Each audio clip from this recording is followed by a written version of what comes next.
नमस्कार, सत श्री अकाल, आदाब। मेरा नाम मनदीप पूनिया है और आप देख रहे हैं गांव सवेरा। आज हम हिसार में हरियाणा एग्रीकल्चर यूनिवर्सिटी में खड़े हैं और मेरे सामने आप देख सकते हैं कि बहुत सारे स्टूडेंट्स अपने हॉस्टलों से बाहर निकले हुए हैं। ये स्टूडेंट, बहुत सारी इनकी डिमांड है, बहुत सारी बातचीत है इनके बीच में। मैं भी जब इनसे बातचीत कर रहा था तो ये बता रहे थे कि इनका एकेडमिक जो प्रोग्राम है वो भी कॉम्प्रोमाइज़ हो रहा है, इनका एकेडमिक्स कॉम्प्रोमाइज़ हो रहे हैं, इनका जो फ्यूचर प्लान्स हैं, नौकरियों तक का जो मामला है वो भी कॉम्प्रोमाइज़ हो रहा है, और जो इनका हेल्थ एंड हाइजीन यानी कि मेस हो या फिर बाथरूम तक की जो सुविधाएं हों, वो बेसिक सुविधाएं भी इन बच्चों के पास नहीं है। और तीसरा, डेमोक्रेटिक स्पेस, यानी कि ये बच्चे अगर अपनी कोई शिकायत लेकर जाते हैं या कोई मांग उठाते हैं या फिर अपने कुछ जो विचार हैं वो भी व्यक्त करना चाहें, उसके ऊपर भी इनके ऊपर पहरा है। और पहरा ही नहीं, डिसिप्लिनरी एक्शन इन्हीं के ऊपर हो जाता है और इन बच्चों को लगातार डराया भी जाता है। तो ये तीन चीज़ें इनकी कॉम्प्रोमाइज़ हो रही हैं। मुझे लगा कि चुनावी भागदौड़ के बीच में जो एक बेसिक मुद्दा है कि हमारे जो हरियाणा के कैंपसेस हैं, खासकर यूनिवर्सिटियां हैं, उनमें क्या चल रहा है और स्टूडेंट्स के मन में इस टाइम पे क्या है, वो भी दिखाया जाए।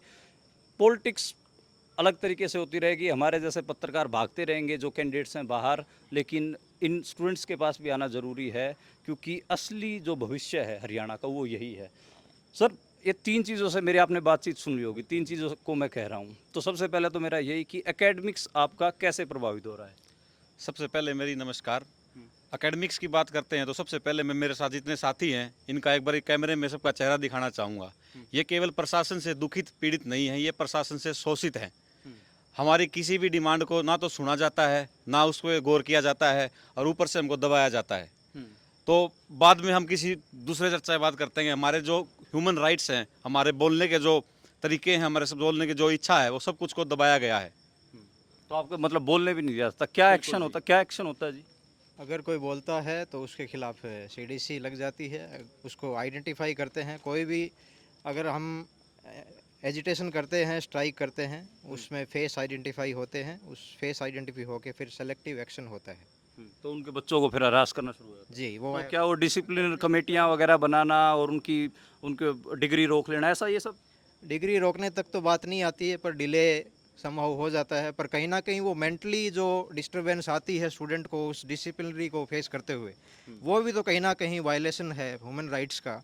तो मतलब एक आप किसी स्टूडेंट को जो कोई गलत एक्टिविटी नहीं कर रहा है, उसको अगर आप मेंटली टॉर्चर कर रहे हैं, आप उसको बोल रहे हैं कि आप सामने तो एप्लीकेशन में तो आप बोल रहे हैं कि हम ठीक है, आप समझौता कर लेंगे, और एप्लीकेशन में आप बोल रहे हैं उसको कि आप इससे बढ़िया। मैं ये कहूँगा कि लेटेस्ट जो है वो अरविंद भाई है मेरे, इन पे डिसिप्लिनरी एक्शन हुआ है, वो आपको ज़्यादा अच्छा अरविंद, क्या एक्शन हुआ आपके ऊपर? सर, ऐसी बात है कि जो यूनिवर्सिटी की सुरक्षा कर्मी हैं, जो हमारी सुरक्षा के लिए हैं, और जिस प्रशासन के संरक्षण में हम हैं, वो ही सर हमारी आंखों की और हमारी सुरक्षा की अनदेखी कर रहे हैं। क्या हुआ कि मेरे ऊपर सीडीसी लगी है। मैं मैं होता क्या है, जैसे आम आदमी जो देख रहा है, हरियाणा का व्यूवर, तो इस मतलब इस ये सीटीसी जो आप हाँ, बोल रहे हैं, इसमें होता क्या है? इसमें सर कॉलेज डिसिप्लिनरी कमेटी होती है। हाँ। तो इसके रिगार्डिंग स्टूडेंट को नोटिस दिया जाता है कि आपने अनुशासन भंग किया है। हाँ, तो एक हिसाब से पेशीसी हो जाती हाँ, है। पेशी हो हाँ, जाती है। सम्मन आपको जारी हो और गया इस कैंपस की हाँ, जो एडमिनिस्ट्रेशन उससे। बिल्कुल सर। अब ये था सर इंसिडेंट 6 तारीख को, मैंने खुद एज ए विक्टिम ये कहा कि मेरे साथ सर सुरक्षा कर्मियों ने बदतमीजी की है, दुर्व्यवहार किया है। उसका कोई जवाब देने की बजाय सर मेरे पे ही दोषारोपण करके मेरी सीडीसी बिठाई जाती है, और उस सीडीसी में मेरी सुनवाई नहीं होती। ये कह के टाल दिया जाता है कि कुछ नहीं सुनना तेरा, हम समझ चुके हैं सारा मैटर। क्या समझ चुके हैं सर हमारी सुने बगैर? तो ये जो अरविंद बता रहे हैं, ये अकेले अरविंद का मामला है, फिर और भी बहुत नहीं सारे? सर, हर जगह पे है। यहाँ सर खामोशी को तो बैठते हैं तो कि यहाँ क्यों बैठे हो, कि अथॉरिटी ने मना कर रखा है। अथॉरिटी के पास क्या इतना टाइम है क्या कि उसी किसी सिक्योरिटी गार्ड को बोले कि आप यहाँ नहीं बैठोगे। तो आपकी जो मूवमेंट है उस पर भी वो पाबंदी लगाते हैं? पीछे ऐसी गर्ल्स हॉस्टल में सर एक लड़का घुसा था सर, तो उसमें लड़कियों ने आवाज़ लगाई, चिल्लाई कि ऐसे ऐसे है, कि हमने देखा। तो उसके बाद सिक्योरिटी का काम ये होता है कि उसको पकड़ना कौन है। सिक्योरिटी आके क्या बोलती है, कुछ नहीं, तुमने भूत देख लिया। जो काम करने के होते हैं वो करते नहीं सर, ठीक है, जो नहीं करने के होते हैं वो ये ज़रूर करते हैं। इसने शिकायत दी, इसने मेल लिखी है बाकायदा रिटर्न एप्लीकेशन के साथ, कि क्या पता रिटर्न एप्लीकेशन का क्या दे में मिले नहीं।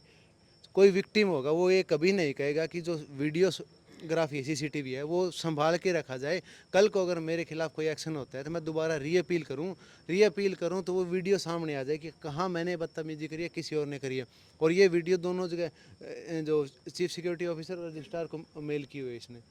अच्छा, एक मेरे को ये बताओ, ठीक है कि आप एक जो मुद्दा उठा रहे हैं कि जो सिक्योरिटी गार्ड हैं वो आपकी मूवमेंट तक को भी ब्लॉक कर रहे हैं, उसमें भी कह रहे हैं कि यहाँ मत बैठो, यहाँ मत खड़े हो, और एक हिसाब से बदतमीजी भी आप लोगों के साथ होती है और आखिरी में जो एक्शन है वो भी आपके खिलाफ हो जाता है। ठीक है, ये बात समझ में आ रही। दूसरा होता है एकेडमिक्स का मामला। एकेडमिक्स कैसे कॉम्प्रोमाइज़ हो रहा है? कई बार खबरें भी आती हैं कि आपकी फ़ीस हाइक हुई है। फ़ीस हाइक वाला क्या मामला है और एकेडमिक्स का क्या मामला आपका? फीस हाइक का भाई साहब ये था कि सबसे पहले यूनिवर्सिटी में एक मतलब रेगुलर फीस हुआ करती थी 15,000। जैसे BSc honours agriculture 4 year programme की बात करें तो लगभग 15,000 फीस हुआ करती थी। लेकिन एक बार जो हरियाणा जो एडमिनिस्ट्रेशन है उसने ये नोटिस निकाल दिया था ऊपर से कि जो सेल्फ सफिशिएंट बनाना है हर यूनिवर्सिटी को। सेल्फ फाइनेंस्ड बनाना है। हाँ, सेल्फ फाइनेंस बनाना है। तो उसमें क्या किया, यूनिवर्सिटी प्रशासन ने हमारी फीस को 200% बढ़ा दिया था। हाँ। तो 15,000 से 200% लगा लो। जो यूजी की फीस बढ़ी थी वो लगभग 35-36 हज़ार हो गई थी। हाँ, हाँ। और जो यूजी एमएस हो गया, जो ग्रेजुएशन की डिग्री होगी तो उसकी फीस सीधा 15,000 से 35-36 हज़ार होगी। हाँ, जो एमएससी एग्रीकल्चर और पीएचडी एग्रीकल्चर है उनकी फीस भी 56 हज़ार हो गई थी, जो कि पहले 17 हज़ार के मतलब लगभग थी, लमसम थी। तो इस कारण हमारे यूनिवर्सिटी छात्रों ने एक प्रोटेस्ट मतलब किया था, स्ट्राइक की थी, जिसमें हमने ये अपनी मांग रखी थी कि हम एग्रीकल्चर जो ग्रामीण क्षेत्रों से आते हैं, हमसे इतनी फ़ीस अफोर्ड नहीं की जा सकती। हमारे माता पिता जो है इतनी फ़ीस अफोर्ड नहीं कर सकते थे। तो हमने उसमें 5 दिन तक हम लगातार बैठे रहे। फिर हमारी जाके कुछ सुनवाई हुई थी। आप जैसे पत्रकार भाई साहब ने सपोर्ट किया था हमारा उस टाइम। फिर यूनिवर्सिटी प्रशासन थोड़ा लाइटली लिया इस चीज़ को और 10% की बात मतलब अपने सामने रखी थी कि 10% तो- फीस बढ़ेगी। जी हाँ। कुछ तरक ये दिए गए कि एलपीयू में भी तो 70-70 हज़ार देते हैं। तो उसके तो बाद आपने बोला नहीं कि वो सर, तो हमने बोला कि प्राइवेट मंडी है। प्राइवेट है, उन्होंने अपनी दुकान खोल रखी। ये दुकान नहीं खोली गई किसी ने, ये सरकार ने लैंड ग्रांट सिस्टम से यूनिवर्सिटी बनाई गई है। यहाँ केवीकेज भी हैं, लोगों ने उनमें जो रिसर्च स्टेशन है उनके लिए भी गाँव ने ज़मीन दी है। उसमें की जो लवली प्रोफेशनल यूनिवर्सिटी है उससे किसी ने गाँव ने ज़मीन नहीं दी, किसी सरकार ने ज़मीन नहीं दी।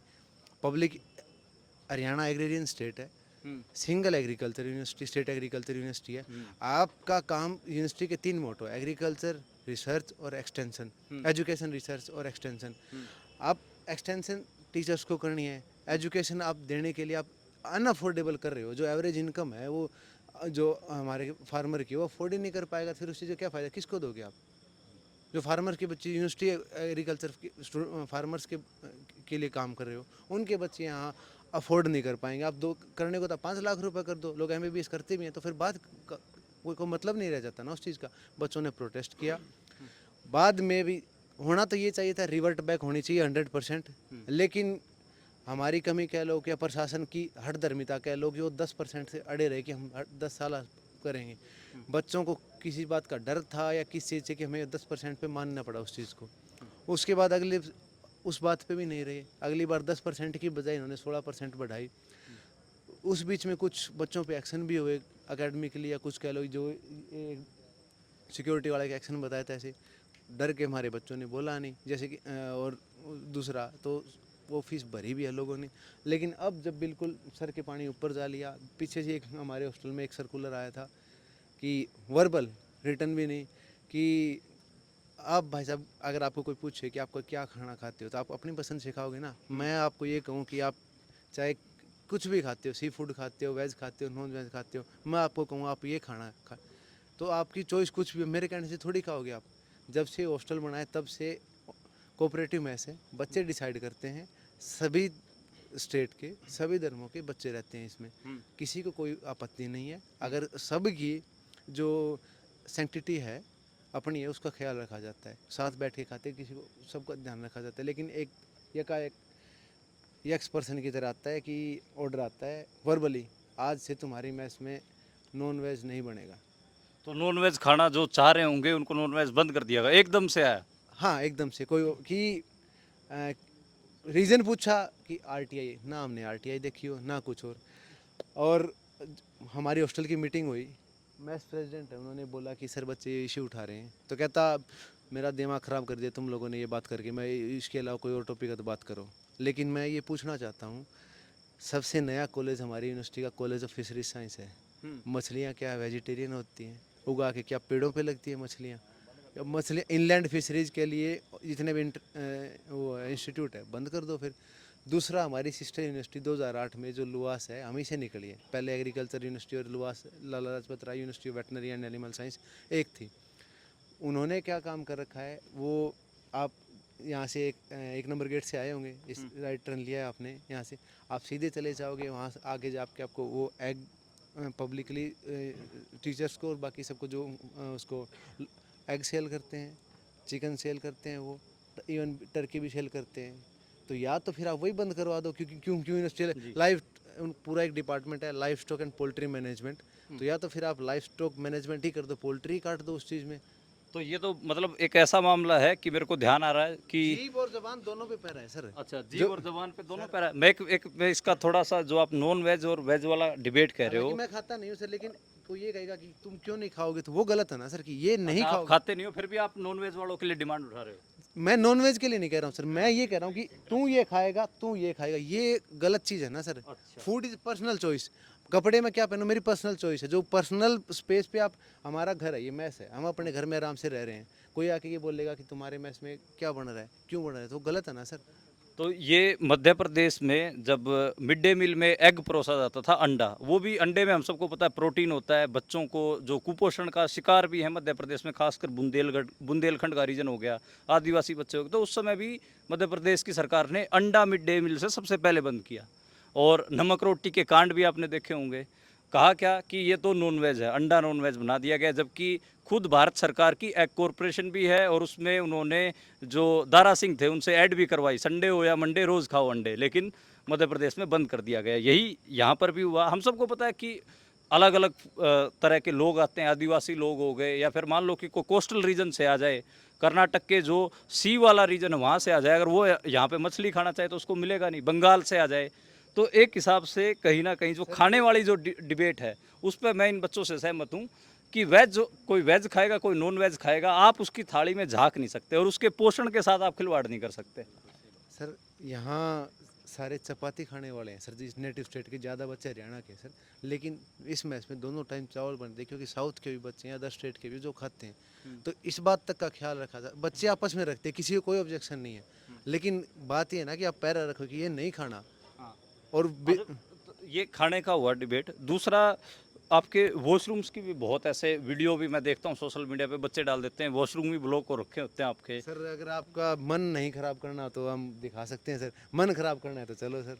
नहीं वैसे भाई शाम का वक्त है, डिनर का मामला है, तो मैंने डिनर तो किया नहीं है, तो मेरे को दिखाओ मत। वैसे मैं मेरे पास वीडियो आती रहती है, वीडियो आप मेरे को कुछ भेज भी देना व्हाट्सएप पे, मैं इस जो वीडियो चल रही है इसमें लगा भी दूंगा। ठीक है। ठीक है। अच्छा, ये आपका और कोई इशू है, कोई आप कोई और साथी बताना चाहे? एक तो दो चार लोगों से ही मैं बात कर रहा हूँ, बाकी तो सब आपस में बात करने लगे टोली बना बना के। तो कोई और भाई कोई बात रखना चाहे, कुछ और मामला हो? हाँ नमस्कार सर, मेरा नाम राहुल शर्मा है। हाँ एमएससी का छात्र हूँ सर, हाँ। डिपार्टमेंट ऑफ एग्रीकल्चर इकोनॉमिक्स से। हाँ मैं सर क्रिकेट टीम का कैप्टन हूँ हाँ यूनिवर्सिटी का। जी तो सर मैं बताना चाहता हूँ कि यहाँ स्पोर्ट्स फैसिलिटी किस हिसाब के सर यहाँ पे। जी बताओ।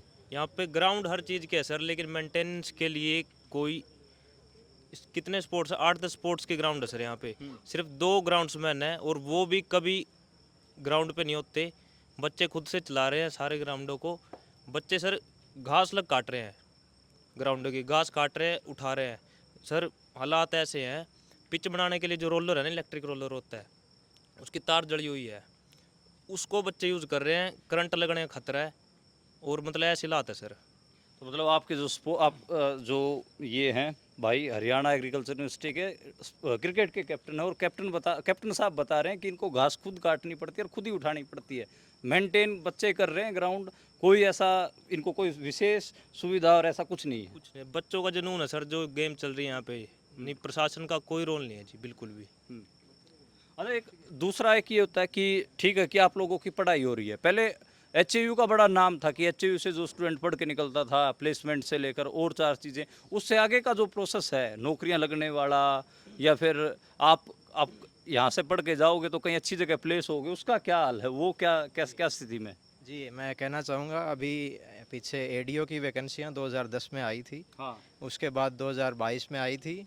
उस टाइम 600 वैकेंसियाँ निकाली गई, उसमें से सिर्फ 50 बच्चे सेलेक्ट हो पाए, क्योंकि एक महीने पहले यूपीएससी का जो सब्जेक्ट होता है, यूपीएससी का जो सिलेबस होता है वो दे दिया गया, और मिनिमम 50% क्वालिफाइंग क्राइटेरिया जर्नल के लिए और 45% अदर कैटेगरी के लिए रख दिया गया, और पेपर का लेवल ऐसा बना दिया गया कि सिर्फ 50 बच्चे 600 पोस्ट पे एलिजिबल हो पाए पूरे इंडिया से। और 550 को बोल दिया कि आप एलिजिबल, मतलब 500 एलिजिबल नहीं हुए और उस पोस्ट की री एडवर्टाइजमेंट नहीं हुई। अभी हाल ही में एग्रीकल्चर का जो डिपार्टमेंट है उसको रेशनलाइजेशन किया कर दिया गया है। रेशनलाइजेशन से बहुत भारी नुकसान हुआ है हमें।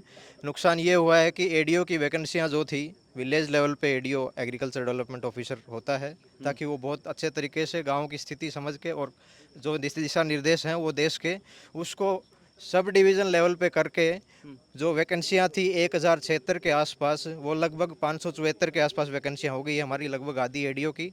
इंजीनियरिंग विंग जो होती थी और सोयल कंजर्वेशन विंग, उसको ख़त्म कर दिया गया है।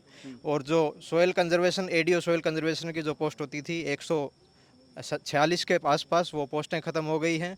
और तो आप मिट्टी की जांच और मिट्टी की फिर वो जो मिट्टी का प्रदूषण जो बोल रहे हैं कि सेम आ गई, कहीं पे मिट्टी में क्या बोलते हैं, तत्व नहीं बचे हैं सोयल कभी। हेल्थ कार्ड स्कीम चला रखी है। मैं पूछना चाहता हूँ कि आपको अगर स्किल्ड यूनिवर्सिटी से पढ़े हुए पोस्ट ग्रेजुएट नहीं चाहिए एग्रीकल्चर डिपार्टमेंट में, सोयल कंजर्वेशन डिपार्टमेंट में, तो फिर उस डिपार्टमेंट को रखने की क्या आवश्यकता है? उसका तो बजट लगातार बढ़ता है। जी।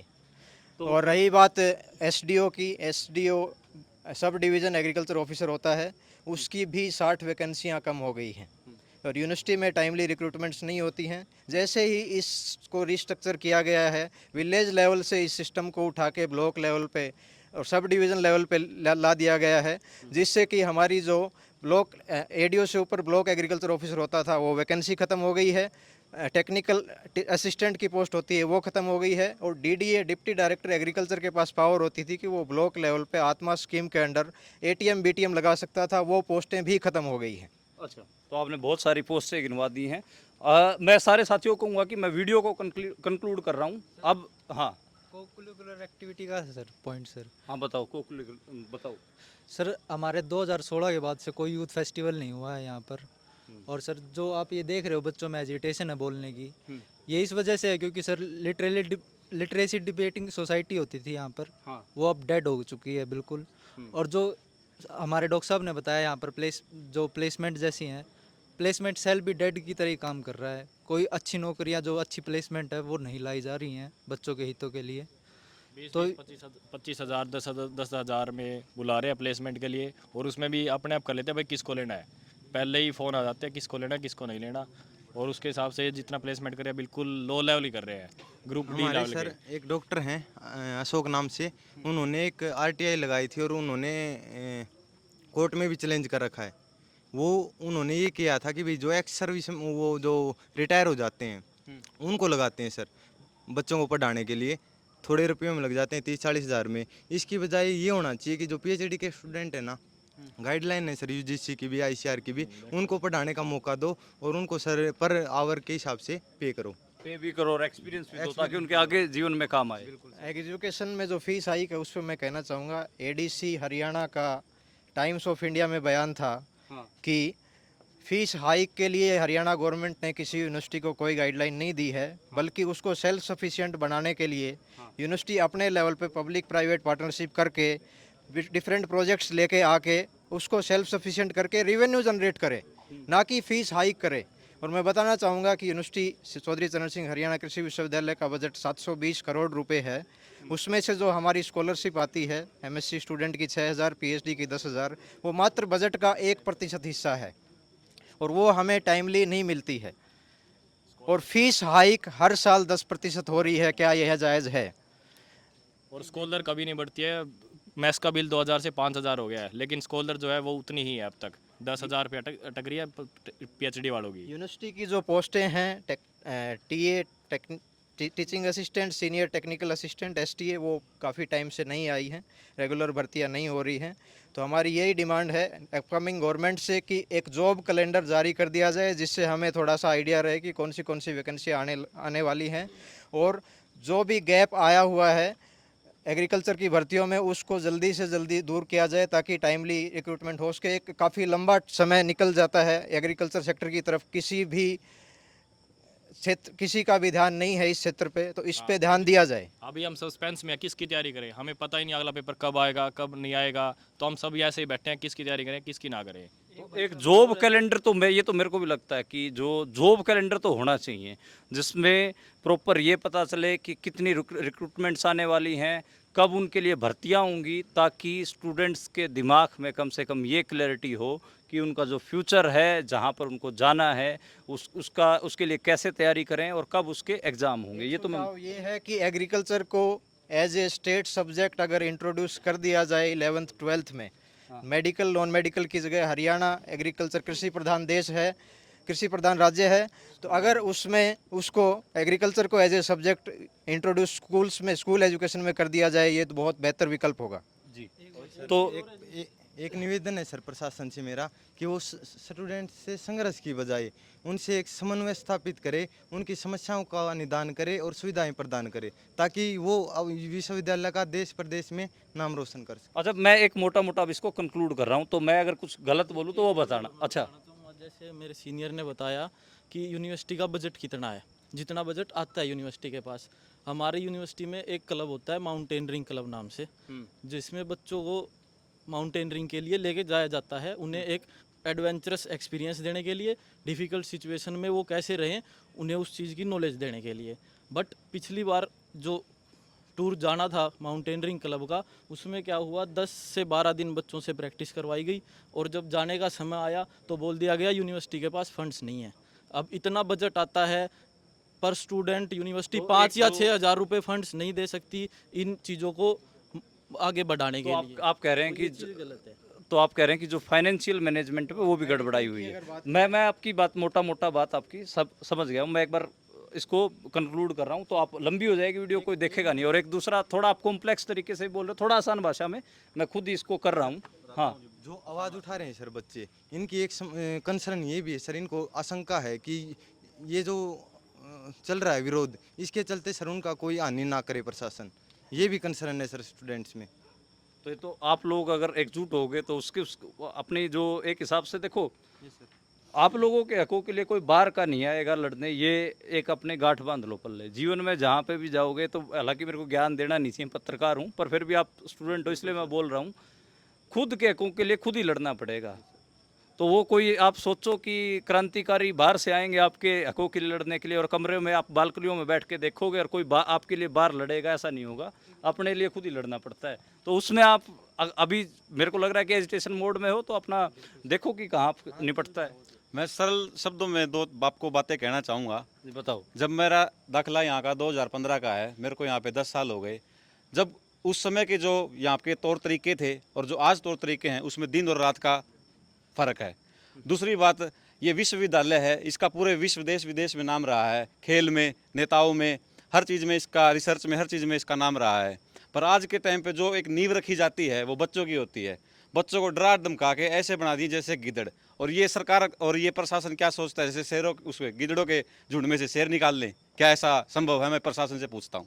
अच्छा, तो एक मोटा मोटा कंक्लूजन ये है बात का कि बच्चों की लगातार फीस हाइक हो रही है, ये इन्होंने बताया।